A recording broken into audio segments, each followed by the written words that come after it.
ರಾಮಂಗ್ ಒಡ್ನಿಗೆ ಹೋಗ್ಲಿಕ್ಕಾಯ್ತಾ, ಅದಕ್ಕೋಸ್ಕರ ಆಂಜನೇಯನ ಹತ್ರಕ್ಕೆ ಹೋಗ್ತಾ ಇದ್ದೀನಿ ಅಂತಂದ. ಕೇಳ್ತಾ ಇದ್ದೀನಿ. ಸರಿ ಆಯ್ತು, 1 ವರ್ಷ ಆಯ್ತು, ಗಂಡ ಹೆಂಡತಿ ಇಬ್ರು ಬಂದು ಮದುವೆನೂ ಆಗೋಯ್ತು. ಆಮೇಲೆ ಮಾಮಂಗ್ ಕೇಳಿದ್ರೆ ಅವಾಗಲೇ ಸಾಮೂಹಿಕ ಮದುವೆ ಬಗ್ಗೆ ಹೇಳ್ತಾ ಇದ್ರು. ಆಮೇಲೆ ನನ್ನ ಹತ್ರ ಮೆತ್ತಕಿವಿ ಹೇಳಿದ್ರು, ಪುಟ್ಟಮ್ಮ ಮೈಕ್ ಕೊಡ್ಸಕ್ ಕೇಳು, ಇನ್ನೊಂದು ಹೇಳ್ತೀನಿ ಅಂತ. ಏನು, ಅವ್ರಿಗೆ ಮಕ್ಕಳು ಆಗಿದೆ, ಸಾಮೂಹಿಕ ಮದುವೆ ಆದವ್ರದ್ದು ಇರ್ಬೋದು ಅಂತ ಹೇಳ್ತಾ ಇದ್ರು. ಹಾಗೆ ಅವ್ರೊಂದು 2 ವರ್ಷ ಆಯ್ತು. ಆಮೇಲೆ 3ನೇ ವರ್ಷಕ್ಕೆ ನೋಡ್ತೀನಿ ಮತ್ತೆ ಒಬ್ಬನೇ ಬರಕ್ ಶುರು ಮಾಡ್ದ. ನಾನು ಇದೇನಪ್ಪ ಮದುವೆ ಆಯ್ತು, ಮಕ್ಕಳಾಯ್ತು, ಮತ್ತ್ಯಾಕೆ ಒಬ್ಬನೇ ಬಂದು ಮತ್ತೆ ಯಾಕೆ ಆಂಜನೇಯನ ಹತ್ರಕ್ಕೆ ನಿಂತಿದ್ಯಾ ಅಂತೇಳಿ ಕೇಳ್ದೆ. ಆಂಜನೇಯ ತಪ್ಪು ಮಾಡ್ಬಿಟ್ಟ ಮೇಡಮ್ ಅಂತಲ್ಲ. ಯಾಕಪ್ಪ, ಏನ್ ತಪ್ಪು ಮಾಡಿದೆ, ಏನ್ ಕೇಳ್ಕೊಳ್ತಿದ್ವಿ ಆಂಜನೇಯನ ಹತ್ರ? ಮತ್ತೆ ಕೇಳಕ್ ಬಂದಿದ್ದೀನಿ ಆಂಜನೇಯನ ಹತ್ರ, ನಾನು ಕೇಳಿದ್ದೇನೋ ನೀನ್ ಕೊಟ್ಟಿದ್ದೇನೋ, ಬಂದು ವಾಪಸ್ ತಗೊಂಡು ಬೇರೆದ್ ಕೊಡು, ಎಕ್ಸ್ಚೇಂಜ್ ಆಫರ್ ಮಾಡು ಅಂತೇಳಿ ಕೇಳ್ತಾ ಇದ್ದೀನಿ ಅಂತೇಳಿ. ಹಾಗೆ ಆಂಜನೇಯ ಒಳ್ಳೆ ದೇವ್ರೆ. ಯಾಕಂದ್ರೆ ರಾಮನನ್ನ ಸೀತೆಯನ್ನ ಸೇರಿಸಿರುವಂಥವನು ಅವನೇ. ಒಂದು ಪುಟ್ಟದೊಂದು ಶ್ಲೋಕ ಹೇಳಿ ನನ್ನ ಮಾತಿಗೆ ವಿರಾಮ ಕೊಡ್ತೀನಿ ಮಾಮ, ನಿಮ್ಗೂ ಸಮಯ ಕೊಡ್ತೀನಿ.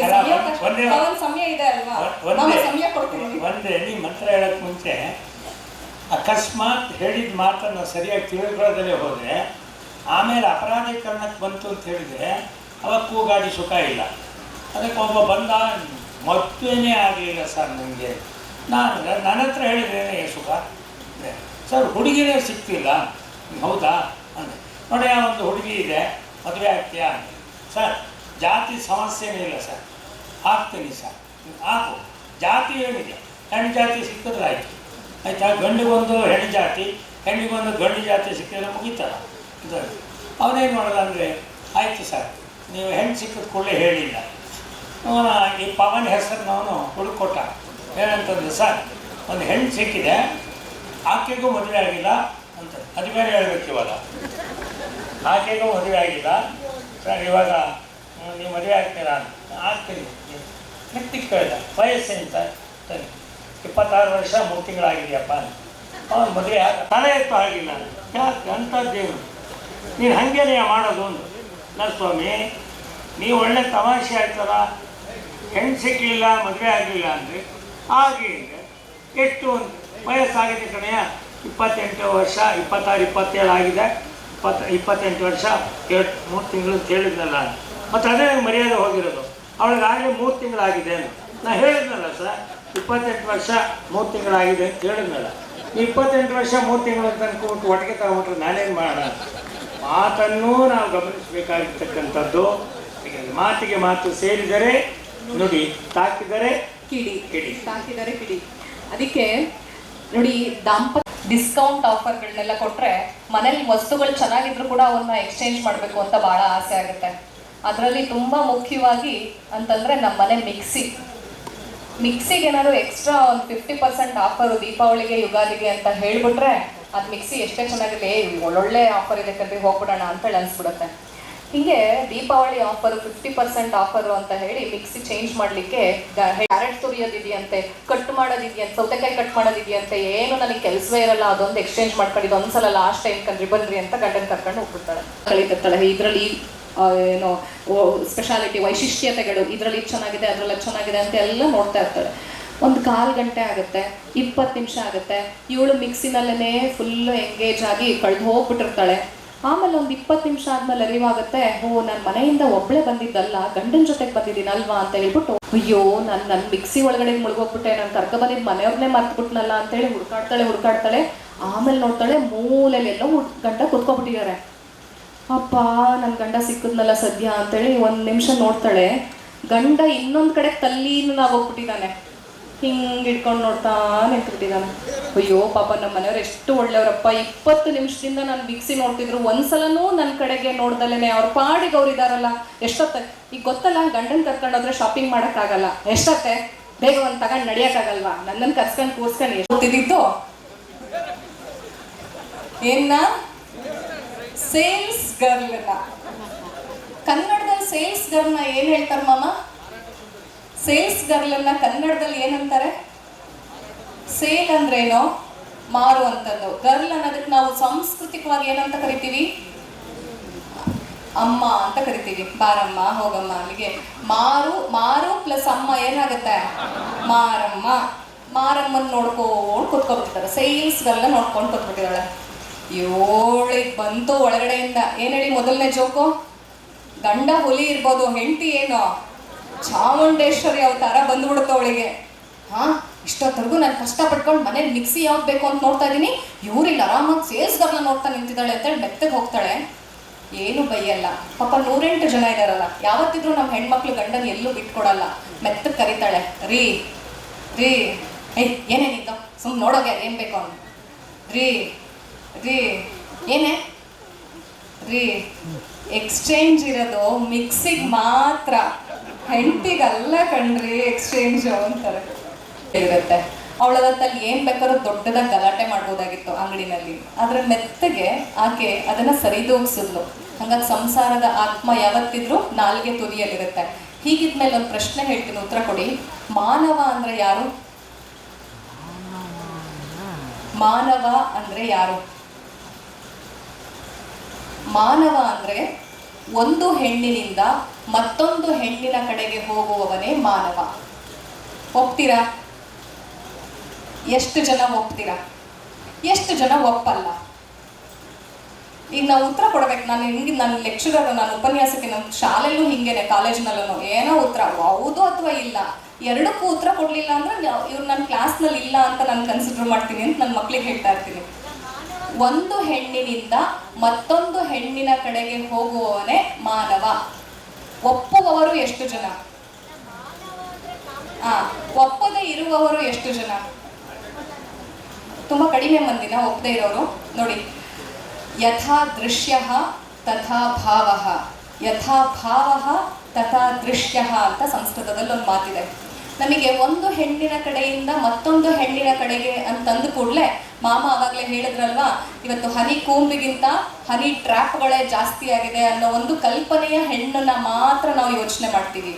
ಆದರೆ ನಿಜವಾಗಿಯೂ ಮಾನವ ಅಂದರೆ ಒಂದು ಹೆಣ್ಣಿನಿಂದ, ಅಂದರೆ ಜನ್ಮ ಕೊಟ್ಟ ತಾಯಿಯಿಂದ ಮತ್ತೊಂದು ಹೆಣ್ಣಿನ ಕಡೆಗೆ ಅಂತಂದರೆ ಮಡದಿ, ತಾಳಿ ಕಟ್ಟಿದಂಥ ಮಡದಿಯ ಕಡೆಗೆ ಹೋಗುವಂಥದ್ದೇ ಮಾನವನ ಜೀವನ. ಹಾಗಾಗಿ ಜೀವನಕ್ಕೂ ಒಂದು ವ್ಯತ್ಯಾಸ ಇದೆ. ಜೀವ ಅಂದರೆ ತಾಯಿ, ಜೀವನ ಅಂದರೆ ಹೆಂಡತಿ. ಎರಡಕ್ಕೂ ಕೂಡ ಒಂದು ಸಮಾನವಾದಂಥ ಭಾವವನ್ನು ಕೊಟ್ಟು ಹೇಳುವಂಥ ಮಾತಿಗೆ ಮಾನವ, ಮಾನವ ಪದ ವಿಸ್ತಾರ ಮಾಡಿದ್ರೆ ಅದಕ್ಕೊಂದು ಅರ್ಥ ಬರುತ್ತೆ. ಮಡದಿಯೊಂದಿಗೆ ಕೂಡ ಆಗತ್ತೆ, ಅಂದರೆ ಅಮ್ಮ, ಮಾನೂ ಆಗತ್ತೆ. ಮಡದಿ, ಅಮ್ಮ ಇವರಿಬ್ಬರೊಂದಿಗೆ ನಗು ನಗುತ್ತಾ ವರ್ತಿಸುವವನು ಮಾನವ. ಹಾಗಾಗಿ ಯಾವತ್ತಿದ್ರೂ ಕೂಡ ನಮ್ಮ ಮಾತು, ನಮ್ಮ ಬದುಕು ಸಂತೋಷಮಯವಾಗಿರ್ಬೇಕು ಅಂದರೆ ದಿನ ದಿನದ ಮಾತುಕತೆ ಚಂದನದ ತಂಪಂತೆ, ದಿನ ದಿನದ ಮಾತುಕತೆ ಚಂದನದ ತಂಪಂತೆ, ತರುತ್ತಿರಲಿ ಸಲ್ಲಾಪ ತರದಿರಲಿ ತಾಪ, ನುಡಿಗೆ ನಂಜೇರಿದರೆ ಪರಿಸರವೇ ವಿಷಮಯವೋ, ಮಾತು ಹಿತ ಮಿತವಿರಲಿ ಮುದ್ದು ರಾಮ, ಮಾತು ಹಿತ ಮಿತವಿರಲಿ ಮುದ್ದು ರಾಮ. ಹಾಗಾಗಿ ಸದಾಕಾಲ ಮಾತು ಹಿತವಾಗಿರಬೇಕು, ಮಿತವಾಗಿರಬೇಕು, ಸತ್ವಯುತವಾಗಿರಬೇಕು ಮತ್ತು ಸತ್ಯಯುತವಾಗಿರಬೇಕು, ಉಚಿತವಾಗಿರಬೇಕು ಮತ್ತು ಖಚಿತವಾಗಿರಬೇಕು. ಇದು ನಮ್ಮ ಮಾತಾಗಿರಬೇಕು. ಹಾಗಿದ್ಮೇಲೆ ಮಕ್ಕಳಿಗೇನು ಮುದ್ದುರಾಮನಲ್ಲಿ ಅವರು ತಂದೆ ತಾಯಿ ಹೇಗೆ ನಡ್ಕೊಳ್ಬೇಕು ಅನ್ನೋದಕ್ಕೆ ಏನು ಹೇಳಿದ್ದಾರೆ? ಹೊತ್ತಾರೆ ಎದ್ದಾಗ ರಾತ್ರಿ ಮಲಗುವ ಮುನ್ನ, ಹೊತ್ತಾರೆ ಎದ್ದಾಗ ರಾತ್ರಿ ಮಲಗುವ ಮುನ್ನ, ನೆನೆ ಮೊದಲು ಬಾಳಿಗೆ ಬೆಳಕ ತಂದವರ, ಅವರಿತ್ತ ದೋಣಿಯಲಿ ನಿತ್ಯ ಪಯಣವು ನಮದು, ನಮಿಸೋಣ ಚರಣಕ್ಕೆ ಮುದ್ದು ರಾಮ, ನಮಿಸೋಣ ಚರಣಕ್ಕೆ ಮುದ್ದು ರಾಮ. ಯಾಕೆ ನಮಿಸ್ಬೇಕು ಅಂತ? ಜನುಮವಿತ್ತವರಾರೋ ಅನ್ನವಿತ್ತವರಾರೋ, ಜನುಮವಿತ್ತವರಾರೋ ಅನ್ನವಿತ್ತವರಾರೋ, ಅರಿವ ನಿನ ಗುಣಬಡಿಸಿ ಬೆಳೆಸಿದವರಾರೋ, ನಿನ್ನ ಸುಖ ಸಂಚಯಕ್ಕೆ, ನಿನ್ನ ಸುಖ ಸಂಚಯಕ್ಕೆ ಬೆವರ ಸುರಿದವರಾರೋ, ನಾವೃಣದ ಸರಮಾಲೆ ಮುದ್ದು ರಾಮ, ನೀರುಣದ ಸರಮಾಲೆ ಮುದ್ದು ರಾಮ. ಪುರ್ಸತ್ತೇ ಇಲ್ಲ ಓದೋದಕ್ಕೆ, ನಿಮಗೇನೋ ಪುರ್ಸತ್ ಸಿಗತ್ತೆ, ಹಾಡ್ಕೊಂಡು ಕೂರ್ತೀವಿ, ನಾವೆಲ್ಲಿ ಓದ್ಬೇಕು ಹೇಳಿ ಅಂತ ಹುಡುಗ ಕೇಳ್ತಾನೆ, ಉತ್ತರ ಇಲ್ಲ. ದಿನ ಒಂದೇ ಎಲ್ಲರಿಗೆ ಕಿರಿಯರಿಗೆ ಹಿರಿಯರಿಗೆ ದಿನ ಒಂದೇ ಎಲ್ಲರಿಗೆ, ಕಿರಿಯರಿಗೆ ಹಿರಿಯರಿಗೆ ಕೆಂದುಟಿಯ ಉಷೆಯಿಂದ ಮುಸ್ಸಂಜೆ ತನಕ ಎಂತು ನೀ ಬಳಸುವೆಯೋ ಇದೆ ಅಂತೆ ಎಲ್ಲ, ದಿನದ ಯೋಜನೆ ನಮದು ಮುದ್ದು ರಾಮ, ದಿನದ ಯೋಜನೆ ನಿಮದು ಮುದ್ದು ರಾಮ. ಆಗ ನಾನು ಓದ್ತಾನೆ ಎನ್ನುವುದೇ ಆದರೆ ಮುದ್ದುರಾಮ ಅವ್ರಿಗೆ ಕೊಡೋ ಸಂದೇಶ ಏನು? ಏನನರಿಯದ ಕಂದ, ಏನನರಿಯದ ಕಂದ ಕಲಿವ ಕಡು ಛಲದಿಂದ ಬರುಬರುತ ವಿದ್ವಾಂಸ ಕೊನೆಗೊಂದು ದಿವಸ, ಭ್ರಮರ ಕಲೆ ಹಾಕದಿರೆ ಮಕರಂದವೆಲ್ಲಿಯದು, ಕಲಿಕೆಯೇ ಕೌಶಲವೋ ಮುದ್ದು ರಾಮ, ಕಲಿಕೆಯೇ ಕೌಶಲವೋ ಮುದ್ದು ರಾಮ. ಅಂತ ಮಕ್ಕಳನ್ನ ಪಡೆದಂಥ ತಂದೆ ತಾಯಿಗಳು ಮಕ್ಕಳ ಕೈಲಿ ಊಟ ಮಾಡುವ ತಟ್ಟೆ, ಕಾಫಿ ಕುಡಿಯುವ ಲೋಟ, ಮಲಗುವ ಹಾಸಿಗೆ ಅದನ್ನು ಅವ್ರ ಕೈಲಿ ಕಾರ್ಯ ಮಾಡಿಸ್ಬೇಕೇ ಹೊರತು ನೀವು ಆ ಮುದ್ದಾಡೋದು ನೋಡಿಬಿಟ್ರೆ ಆ ಮಕ್ಕಳನ್ನ ದಡ್ತನಕ್ಕೆ ತರೋದು ತಂದೆ ತಾಯಿಗಳೇ. ಅದು ತಿನ್ನಕ್ಕೂ ಬಿಡೋದಿಲ್ಲ. ಅದನ್ನು ತಿನ್ಕೊಂಡು ದಬ್ಬಿಟ್ರೆ ಅದು ನುಂಗಬೇಕಾ ಇಲ್ಲ ಬಗ್ಬೇಕಾ? ಅದಕ್ಕೊಂದು ರೀತಿ ನೀತಿ ಇದೆಯಲ್ಲ, ಅದನ್ನು ನಾವು ಕಲಿಸ್ಲಿಲ್ಲ. ಎಷ್ಟು ಚೆನ್ನಾಗಿ ನಮ್ಮ ಕವಿ ಹೇಳ್ತಾನೆ, ಗಿಳಿಯ ಮರಿಯನ್ನು ತಂದು ಪಂಜರದೊಳಗೆ ಪೋಷಿಸಿ ಕಲಿಸಿ ಮೃಗ ನುಡಿಗಳನ್ನ ಲಾಲಿಸಿ ಕೇಳುವ ಪರಿಣಿತರಂತೆ ನೀನು ತಿಳಿಹಿ ಇವನ ಮತಿಗೆ ಹೊಗಳುವಂದದಿ ನಿನ್ನ ನಾಮಾವಳಿಕೆ ಜಗಳಿಕೆ ನಿಂತು ರಕ್ಷಿಸೋ ಆಗಿಮೇಲೆ ಆದಿಕೇಶವನೇ ಅನವರತ ಅಂತಾನೆ. ಗಿಳಿಯ ಮರಿಯನ್ನು ತಂದು ಪಂಜರದೊಳಗೆ ಪೋಷಿಸಿ ಕಲಿಸಿ ಮೃಗ ನುಡಿಗಳನ್ನು ಲಾಲಿಸಿ ಕೇಳುವ ಪರಿಣಿತರಂತೆ ನೀನು ತಿಳಿಹಿ ಮತಿಯನು ಇವನ ಜಿತ್ವೆಗೆ ಮೊಳಗುವಂದದಿ ನಿನ್ನ ನಾಮಾವಳಿಯ ಪೊಗಳಿಕೆಯನ್ನಿತ್ತು ರಕ್ಷಿಸೋ ಈ ಪುಟಾಣಿಯನ್ನು ಅನವರತ. ಆ ರೀತಿಯ ಸಂಸ್ಕಾರ ಬರಬೇಕಾದ್ರೆ ಹೆತ್ತ ತಂದೆ ತಾಯಿಗಳು ಹೆಚ್ಚು ನಲಿವರು ತಮ್ಮ ಹೆತ್ತ ಮಕ್ಕಳ ಹೆತ್ತ ವೇಳೆಗಿಂತ 10 ಜನ ಪೊಗಳಿದಾಗ ಅಂತ. ಹೊರಲಾರದೆ ಹೊತ್ತು ಹೆರಲಾರದೆ ಹೆತ್ತು ಅಳುವುದೆಲ್ಲ ಹತ್ತು ನಗುವುದೆಲ್ಲ ನುಂಗಿ ತೇದಟ್ಟು ತಂಪು ಕೊಡುವ ಚಂದನ ತಂದೆ ತಾಯಿ. ಅಂತಹ ತಂದೆ ತಾಯಿಗಳಿಗೆ ತಂದೆನ ಕೂರಿಸಿ ಹೆಂಡತಿ ಮತ್ತು ಅವನ ಹೆತ್ತ ಮಗಳೇ ಕಣ್ಣಿಗೆ ಖಾರ ಪುಡಿ ಎರಚಿ ಅವನ ಹೊಟ್ಟೆಗೆಲ್ಲ ಚಾಕು ಬಾಕು ಚುಚ್ಚಿ ಸಾಯಿಸುವಂತಹ ಒಂದು ಸಂಸ್ಕಾರ ಯಾಕೆ ಬಂತು? ಯೋಚನೆ ಮಾಡಿ. ತಂದೆ ತಾಯಿಗಳು ಮಕ್ಕಳಿಗೆ ಸುಂದರವಾದ ರೂಪ ಕೊಟ್ಟಿದ್ದಾರೆ, ಅದು ತಂದೆ ತಾಯಿಗಳು ಕೊಟ್ಟ ಕಾಣಿಕೆ. ಮಕ್ಕಳೇನು ಕೊಡಬೇಕು? ತಂದೆ ತಾಯಿಗಳು ಸುಂದರವಾದ ರೂಪ ಕೊಟ್ಟಿದ್ದಾರೆ, ಅದು ತಂದೆ ತಾಯಿಗಳು ಕೊಟ್ಟ ಕಾಣಿಕೆ. ತಂದೆ ತಾಯಿಗಳಿಗೆ ನೀವೇನು ಕೊಡಬೇಕು? ಏನು ಕೊಡ್ಬೇಕಮ್ಮ? ಕಾಗ್ತೆ ಕೊಡ್ಬೇಕಾ? ಮನೆ ಕಟ್ಕೊಡ್ಬೇಕಾ? ಅವರ ಮುಂದೆ ಸುಂದರವಾದ ಬದುಕು ನಡೆಸಿ, ಅದೇ ನೀವು ತಂದೆ ತಾಯಿಗಳು ಕೊಡ್ತಕ್ಕಂಥ ಕಾಣಿಕೆ. ತಂದೆ ತಾಯಿಗಳು ಏನು ಕೊಟ್ಟಿದ್ದಾರೆ ಅಂತ ಕೇಳಿ. ಬುದ್ಧಿಗೆ ಹೆಡ್ಡು ಕೊಟ್ಟಿದ್ದಾರೆ, ಹೊಟ್ಟೆಗೆ ಫುಡ್ ಕೊಟ್ಟಿದ್ದಾರೆ, ದೇಹಕ್ಕೆ ಬ್ಲಡ್ ಕೊಟ್ಟಿದ್ದಾರೆ, ಎಜುಕೇಷನ್ಗೆ ದುಡ್ಡು ಕೊಟ್ಟಿದ್ದಾರೆ, ಮನೆಯನ್ನು ಶೆಡ್ ಕೊಟ್ಟಿದ್ದಾರೆ, ಬಿಟ್ಕೊಳ್ಳೋದಕ್ಕೆ ಬೆಡ್ ಕೊಟ್ಟಿದ್ದಾರೆ, ತಿನ್ನೋದಕ್ಕೆ ಬ್ರೆಡ್ ಕೊಟ್ಟಿದ್ದಾರೆ, ಇಷ್ಟಪಟ್ಟು ಹುಡುಗ ಹುಡುಗಿಯರು ಕಣ್ಣು ಹೊಡೆದ್ರೆ ಗುಟ್ಟು ಕೊಟ್ಟು ಲಡ್ಡು ಕೊಟ್ಟಿದ್ದಾರೆ. ಗೆಟಪ್ ಕೊಟ್ಟ ತಂದೆ ತಾಯಿಗಳನ್ನ ನೀವು ಗೆಟಪ್ಪಲ್ಲಿದ್ದಾಗ ಗೇಟ್ ಭಾಗ ತೆಗೆದು ಅವ್ರನ್ನ ಗೆಟೌಟ್ ಅಂದಲೇ ಇದ್ದರೆ ಅದಕ್ಕಿಂತ ದೊಡ್ಡ ಸಂಸ್ಕೃತಿ ಮತ್ತೊಂದಿಲ್ಲ. ಹೆತ್ತ ತಂದೆ ತಾಯಿಗಳನ್ನ 10 ದೇವರ ಪೂಜಿಸುವವನ್ನ ಹೆತ್ತ ತಂದೆ ತಾಯಿಯ ಪೂಜಿಸುವನು. ಆ ದೃಷ್ಟಿಯಿಂದ life is a struggle, face it. Life is a beauty, taste it. Life is a song, sing it. ಒಂದು ಅರ್ಥ ಮಾಡ್ಕೊಳ್ಬೇಕು. We can purchase home bed in USA, mind it. We can purchase sleep, we can purchase book, we can purchase knowledge, we can purchase ticket from place to place, but not to heaven. ಅಲ್ವಾ? ನಮ್ಮ ಜೀವನ ಸ್ವರ್ಗ ಮಾಡಿಕೊಳ್ಳೋದು ನಮ್ಮ ಕೈಲೇ ಇದೆ.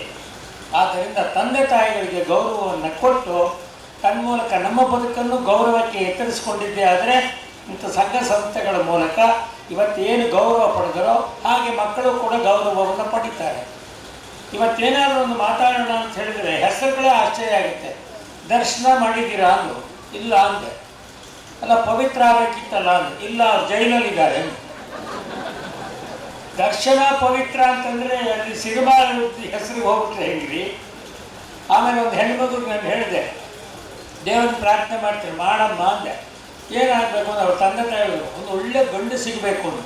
ನಿಮ್ಮ ಹುಡುಗಿ ಒಳ್ಳೆ ಹುಡುಗಿನ ನೀವು ಹೇಳ್ಬೇಕಲ್ಲ, ಗಂಡು ಸಿಗಬೇಕು ಅಂತ ಹೇಳ್ತೀರಿ. ಆ ಹುಡುಗಿನ ಕರೆದೆ ನಿಲ್ಲಿಸ್ದೆ, ದಿವ್ಯ ಶಕ್ತಿ ಮನ ಬೆಳಗಲಿ ಅಂದರೆ ಆ ಹುಡುಗಿನ ಹೇಳ್ತು ಐ ಕಾಂಟ್ ಅಂಡರ್ಸ್ಟ್ಯಾಂಡ್ ಕನ್ನಡ ಅಂತೇಳಿ. ಈ ಹಳ್ಳಿ ಕಡೆ ಮೈ ಮೇಲೆ ದೇವರು ಬರುತ್ತೆ ಅಂತ. ಹಾಗೆ ಹೆಣ್ಮಕ್ಳು ಐ ಕಾಂಟ್ ಅಂಡರ್ಸ್ಟ್ಯಾಂಡ್ ಕನ್ನಡ ಆಯಿತು, ಹೆಂಗೆ ಗೊತ್ತಿದೆಯೋ ಹಂಗೆ ಹೇಳು ಅಂತಂದ್ರೆ ಏನೋ ಐ ಕ್ಯಾನ್ ಅಂಡರ್ಸ್ಟ್ಯಾಂಡ್ ಇಂಗ್ಲೀಷ್ ಅಂತ. ಮಂತ್ರ ಎಲ್ಲ ಇಂಗ್ಲೀಷ್ ಮಾಡೋಕ್ಕಾಗುತ್ತಾ? ನಾನು ಹೇಳಿದೆ ಹಸ್ತಂ ಪ್ರಕ್ಷಾಳ್ಯ, you take the holy water, touch it and leave it, ಕುಸುಮಾಕ್ಷರಾಂಗ್ ಗೃಹೀತ್ವ, ಹ್ಯಾವ್ ದಿಸ್ ಎಲ್ ಧ್ಯಾನಂ, ಕಾನ್ಸಂಟ್ರೇಟ್ ಯುವರ್ ಮೈಂಡ್ ಅಂತ ಹೇಳ್ಕೊಂಡು ಬಂದೆ. ಹೇಳ್ಕೊಂಡು ನಿಂತು ದಿವ್ಯ ಶಕ್ತಿ ಮನ ಬೆಳಗಲಿ, ಬಾಳಿನಲ್ಲಿ ತಾಳ್ಮೆ ಇರಲಿ, ಸಂಶಯ ಭಯ ತೊಲಗಲಿ, ಮನೆಗೆ ಶಾಂತಿ ಸಿಗಲಿ, ವಿಜ್ಞಾನದ ಕಣ್ಣಿರಲಿ, ಇತಿಹಾಸದ ಗಡಿವಿರಲಿ, ಸಮನ್ವಯಕ್ಕೆ ಬೆಲೆ ಇರಲಿ, ಮಾನವತೆ ನೆಲೆಸಿರಲಿ, ಸೌಶಲ್ಯದ ಸುಖ ಸಿಗಲಿ. ಇಲ್ಲಿವರೆಗೂ ಕೇಳ್ಕೊಂಬಂದಿದ್ದು ಹುಡುಗಿ ಅಂತ ಹುಡುಗ ಸಿಕ್ಕಲಿ ಅಂತ ಹೇಳಿದ್ನೋ ಇಲ್ವೋ ನಾನು? ಈಗ ನಿಮಗೂ ಅರ್ಥ ಆಯ್ತೋ ಇಲ್ವೋ? ಕಡೆಯವಳಿಗೆ ನಿತ್ಯಾನಂದ ಲಭಿಸಲಿ ಇದೆ. ನಂಗೆ ಅಂತ ಬೇಡ ಅಂತ ಬಿಸಾಕೋದು. ನಿತ್ಯಾನಂದ ಅಂದರೆ ಬಿಡದಿ ಹತ್ರ ಇದ್ನಲ್ಲ ಅವನು. ನಮ್ಮ ಕನ್ನಡದಲ್ಲಿ ನಿತ್ಯ ಆನಂದ ಲಭಿಸಲಿ ಅನ್ನೋದೇ ಅರ್ಥವಾಗಿದ್ದರೆ ನಿತ್ಯಾನಂದ ಅಂತ ಅಲ್ಲೋಗ್ಬಿಟ್ರೆ ನಾವೇನು ಮಾಡಬೇಕು? ಈ ಕೆಲವರು ಮಾತಾಡಬೇಕಾದ್ರೆ ನೋಡಿ, ಕಣ್ಣಮ್ಮ ಅವನು ಎಲ್ಲ ಸರಿ, ಕೈ ನಡ್ಕೊಂಡು ಅವನೆಲ್ಲ ಸರಿ, ಆದರೆ ಒಂದು ಅವನ ಬಗ್ಗೆ ನಂಗೆ ಹಿಡಿಸಲ್ಲ ಅಂತ. ಯಾರೋ ಏನೋ ಅವ್ನು ಏನು ಹೇಳ್ತಾನೋ ಏನು ಹಿಡಿಸಲ್ಲ, ಯಾರು ಒಂದು ಮಾತ್ರ ಹಿಡಿಸಲ್ಲ ಮಾಮ, ಅದು ಏನು ಹಿಡಿಸಲ್ಲ. ಅವನೆಲ್ಲ ಹೋಗಿ ಅವ್ನು ಹೆಂಡ್ತಿನ ಬಿಟ್ಕೊಡಲ್ಲ ಅಂತ. ನಿನಗೆ ಯಾಕೆ ಬಿಟ್ಕೊಡ್ಬೇಕು?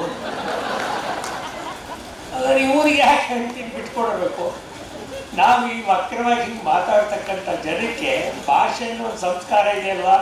ನೋಡಿ, ನಮ್ಮ ಹುಡುಗಿ ಹೇಳ್ತಾಳೆ, ಮನೆಯೊಳಗೆ ಸಂಸ್ಕಾರವನ್ನು ಕಲಿಬೇಕಾದ್ರೆ ನಮ್ಮ ಕುಮಾರವ್ಯಾಸ ಅವನು ಗದಗಿನ ಭಾರತದಲ್ಲಿ ಒಂದು ಅಟ್ಯಾಚ್ ಅಂದರೆ ಒಬ್ಬರಿಂದ ಒಬ್ಬರಿಗೆ ತಂದೆ ತಾಯಿ. ಅದಕ್ಕೆ ನಾನೊಂದು ಕಣಕಂದು ಹೇಳಿಬಿಟ್ಟು ಕೊಟ್ಬಿಡ್ತೀನಿ. ಸಿರಿಯು ಕುಲಸತಿ, ಸುತನು ಕಮಲಜ, ಹಿರಿಯ ಸೊಸೆ ಶಾರದೆ, ಸಹೋದರಿ ಗಿರಿಜೆ, ಮೈದುನನು ಶಂಕರನು, ನರರೆಲ್ಲ ಕಿಂಕರರು, ನಿರುತ ಮಾಯೆಯು ದಾಸಿ, ನಿಜ ಮಂದಿರ ವಜಾಂಡವ ಜಂಗಮ ಸ್ಥಾವರ ಕುಟುಂಬಿಗ ನೀನು, ರಕ್ಷಿಸೋ ನಮ್ಮನ್ನನವರತ. ಒಂದು ಕುಟುಂಬ, ಇಂಗ್ಲೀಷಲ್ಲಿ ಏನು ಕರಿತೀರಿ? ಫ್ಯಾಮಿಲಿ ಅಂತೀರಿ. Family FAMILY. ಎಫ್ ಅಂದ್ರೆ ಏನ್ರಿ? ಉಫ್ ಅನ್ನದ. F father, AI M mother, IL love, YU ಒಟ್ಟಿಗೆ ಹೋದ್ರೆ father and mother, I love you. ಅಲ್ಲೇ ಇದೆ. ಅಷ್ಟು ಮಾಡಿದರೆ ಬೇಕಾದಷ್ಟು ಆಯ್ತಲ್ಲ. ಅದಕ್ಕೆ ಕರುಳು ಸಂಬಂಧ ಅಂತಿರಬೇಕು, ಬರೀ ಕೊರಳು ಸಂಬಂಧ ಅಲ್ಲ. ಆ ದೃಷ್ಟಿಯಿಂದ ನಮ್ಮ ಹುಡುಗಿ ಕುಮಾರವ್ಯಾಸನ ಪದ್ಯದಲ್ಲಿ ಹೇಗೆ ಕೊಟ್ಟಿದ್ದಾರೆ ಕೇಳಿ. ಆಯಿತು, ಕರೆಕ್ಟ್ ಹೇಳಿದಲ್ಲ. ಸಿರಿಯು ಕುಲಸತಿ ಸುತನ ಕಮಲಜ ಅವನು ಹೇಳಿದ. ಕುಮಾರವ್ಯಾಸ ಹೇಗೆ ಹೇಳ್ತಾನೆ ಕೇಳಿ.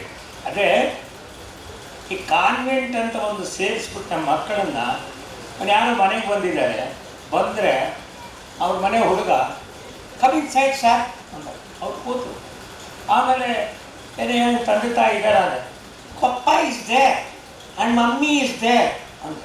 ಪಪ್ಪ ಮಮ್ಮಿ ಅಂತ ಹೇಳಿದ. ಫಾದರ್ ಅಂದ. ಜಸ್ಟ್ ಸೆಕೆಂಡ್ ಸಾರ್ ಎದುರಿಗೆ ಒಬ್ಬ ಬಂದ. ಎಸ್ ಫಾದರ್ ಅಂದ. ಆ ಒಳಗಿದ್ದ ಅವರ ಪಪ್ಪನಿಗೆ ಸಿಟ್ಟು ಬಂದ್ಬಿಡ್ತು. ಅಯ್ಯೋ ಬಾಂಕ್ ಮುಂಡೆ ಇದೆ, ನಾನು ನಿಮ್ಮ ಅಪ್ಪ ಕಣೋ, ಅವ್ರನ್ನ ಹೇಳ್ತಿದೀಯಲ್ಲ ಅಂದರು. ಅವನಂದ ನೀ ಹೇಳಲೇ ಇಲ್ಲ ಅಂದ. ಪಪ್ಪ ಅಂದ. ಅವ್ರನ್ನ ಯಾಕೋ ಫಾದರ್ ಅಂದರೆ ಕಾನ್ವೆಂಟಲ್ಲಿ ಫಾದರ್ ಅಂತ ಕರೀತಾರೆ. ಫಾದರ್ ಅಂದರೆ ಕಾನ್ವೆಂಟಲ್ಲಿ ಪಾಠ ಮಾಡೋ ಮಾಸ್ಟರ್ ಬಂದ್ಬಿಟ್ಟ. ಮಕ್ಕಳೇ ಈ ರೀತಿ ಅನುಮಾನ ಪಟ್ಟುಬಿಟ್ರೆ ಮುಂದೆ ಗತಿ ಏನ್ರಿ? ಅದಕ್ಕೊಂದು ಸಂಸ್ಕಾರ ಅಂತಿದೆ ಅಲ್ಲ. ಆಮೇಲೆ ಕನ್ನಡ ಪದಗಳನ್ನ ಕಳ್ಕೊಂಡ್ಬಿಟ್ಟಿದ್ದೀವಿ. ಊಟ ಆಯಿತು. ಅವನು ಸಾಹಿತ್ಯ ಕ್ಷೇತ್ರದವನು. ಈ ಹುಡುಗ ಅಂದ ಊಟ, ಅವನು ಯಜಮಾನ ಕೇಳ್ತಿದ್ದ, ಏನೇ ಊಟ ಆದಮೇಲೆ ಊಟದಾಯಕ್ ಪಾನ್ ಬಿಡ ಅಂದ. ಯಾ ಅಂದ. ಈ ಹುಡುಗ ಹೋಗಿ ನಾ ತರ್ತೀನಿ ಇಂದ ತಗೊಂಡು ಬಂದ. ತಗೊಂಡ ರತ್ನ ಹತ್ರ ಇರ್ತಾನೆ. ಪಪ್ಪ ಪಪ್ಪ ಅಂದ. ಏನೆಯಾ ವಾಟ್?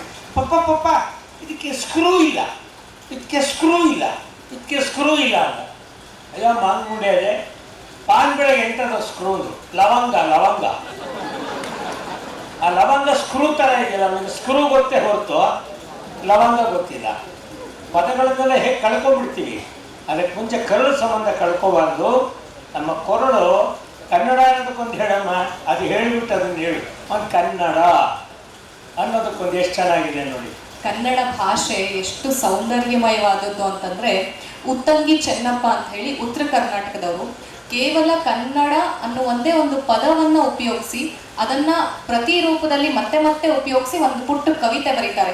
ಈ ಮನಸ್ಸೇ ಓ ಮನಸ್ಸೆ ಎಂಥ ಮನಸ್ಸೆ ಅನ್ನೋದ್ರಲ್ಲಿ ಮನಸ್ಸು ಅನ್ನೋದನ್ನೇ ಪುನರಾವರ್ತನೆ ಆಯ್ತಲ್ಲ, ಹಾಗೆ ಕನ್ನಡವ ಕನ್ನಡಿಸಿ ಕನ್ನಡಿಗರೆಲ್ಲರಿಗೆ, ಎಲ್ಲ ಕಡೆ ಕನ್ನಡನೇ, ಕನ್ನಡವ ಕನ್ನಡಿಸಿ ಕನ್ನಡಿಗರೆಲ್ಲರಿಗೆ ಕನ್ನಡದ ಕನ್ನಡಿಯು ಏನೆಂದು ತೋರಿ, ಕನ್ನಡವು ಕನ್ನಡಿಯು ತಾ ಬೇರೆಯಲ್ಲ, ಕನ್ನಡಿಯ ನೋಡದವ ಕನ್ನಡಿಗನಿಲ್ಲ, ಎನ್ನುತ್ತ ಬೆಳೆದನು ಕನ್ನಡದ ಜಾಣ, ಕನ್ನಡವು ಕನ್ನಡಿಯು ಸರ್ವಜ್ಞ ಕಾಣ ಅಂತೇಳಿ. ನೋಡಿ, ಕನ್ನಡ ಅನ್ನೋ ಒಂದು ಪದಕ್ಕೆ ಒಂದು ಕವಿತೆ ಮಾಡ್ಬೋದು ಅಂತೇಳಿ ಕೂಡ ಒಬ್ಬ ಕವಿ ಬರೀತಾನೆ ಅಂತಂದ್ರೆ ಎಂತ ಅಪರೂಪದ ಭಾಷೆ.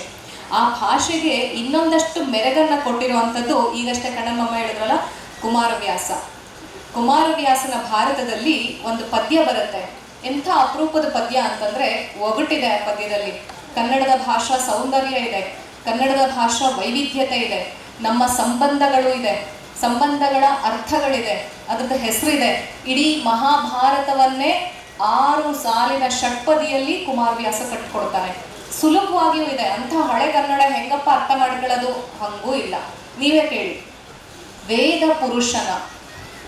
ಪುರುಷನ ಸುತನ ಸಹೋದರನ ಹೆಮ್ಮಗನ ಮಗನ ತಳೋದರಿಯ ಮಾತುಳನ ಮಾವನ ಅತುಳ ಭುಜ ಬಲದಿ ಕಾವಿ ಗೆಲಿದನ ಅಣ್ಣನ ಅವ್ವೆಯ ನಾದಿನಿಯ ಜಠರದಲ್ಲಿ ಜನಿಸಿದ ಅನಾದಿ ಮೂರುತಿ ಸಲಹೋ ಗದುಗಿನ ವೀರನಾರಾಯಣ ಅಂತ ಹೇಳಿ ಒಂದು ಪದ್ಯ. ಷಟ್ಪದಿ, ಅದು 6 ಸಾಲಿನ ಪದ್ಯ. ವಾರ್ತಕ ಷಟ್ಪದಿಯಲ್ಲಿ ಬರ್ತಿದ್ದಾರೆ. 6 ಸಾಲಿನಲ್ಲಿ ಒಗಟು, ಮಹಾಭಾರತದ ಕತೆ, ಒಬ್ಬರಿಗೊಬ್ಬರಿಗಿರುವಂಥ ಅನುಬಂಧ ಸಂಬಂಧ, ಜೊತೆಗೆ ಕನ್ನಡದ ಭಾಷಾ ಸೌಂದರ್ಯ, ಇಷ್ಟನ್ನು ಕಟ್ಕೊಟ್ಟಿದ್ದಾರೆ ಅಂತಂದ್ರೆ ಅದು ಕೇವಲ ಕವಿ ಚಮತ್ಕಾರ ಮಾತ್ರ ಅಲ್ಲ, ಕವಿ ಚಮತ್ಕಾರದ ಜೊತೆಗೆ ಭಾಷಾ ಚಮತ್ಕಾರವೂ ಕೂಡ ಅಷ್ಟು ಜೋಡಿಸಿದೆ. ಭಾಷೆನಲ್ಲಿ ಅಷ್ಟು ಪದಗಳಿಲ್ಲ ಅಂದಿದ್ರೆ ಆತ ಪದನ ಬಳಸ್ಕೊಳ್ಳಿಕ್ಕೆ ಆಗ್ತಿರ್ಲಿಲ್ಲ.